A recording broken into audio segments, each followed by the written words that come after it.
In the context of Dutch Golden Age painting, Vermeer is very much the Holy Grail. We're delighted to have the opportunity to work with one of the rarest, and without question one of the greatest artists of the Golden Age. He is so readily associated with incredible masterpieces, The Girl with the Pearl Earring.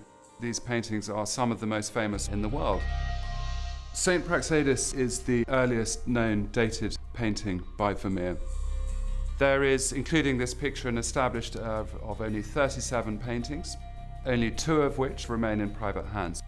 This is a painting that was in the collection of Barbara Johnson, who was a legendary collector of the late 20th century. She was an eclectic and passionate collector of particularly Baroque religious art.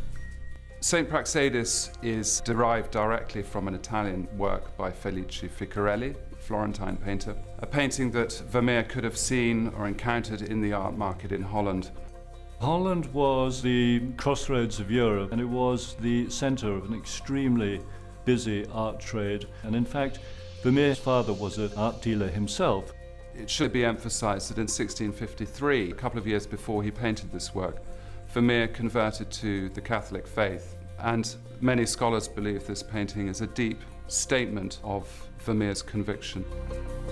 Saint Praxedis was an early Christian martyr. She is famous for, and what she is seen doing, is tending to the bodies of other martyrs, and she is holding a crucifix in her hand. And this is in fact something that Vermeer introduces to the composition.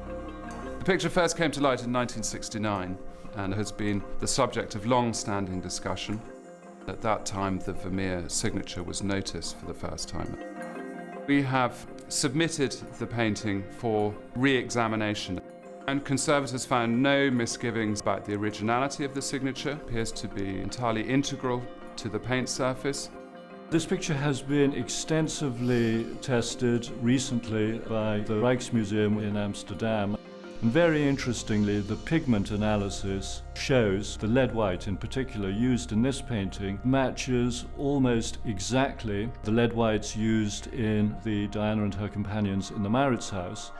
And it does make it hard to explain how this painting could be painted at any other time and by any other artist than Vermeer in 1655.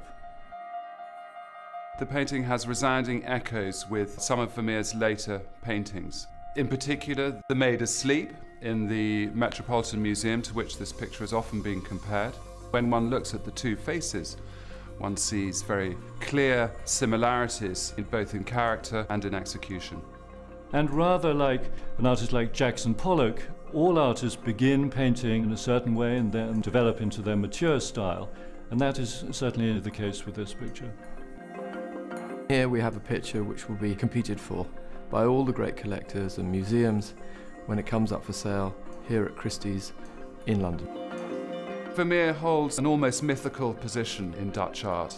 For us to be handling a work by this artist at all is an incredible privilege and rarity.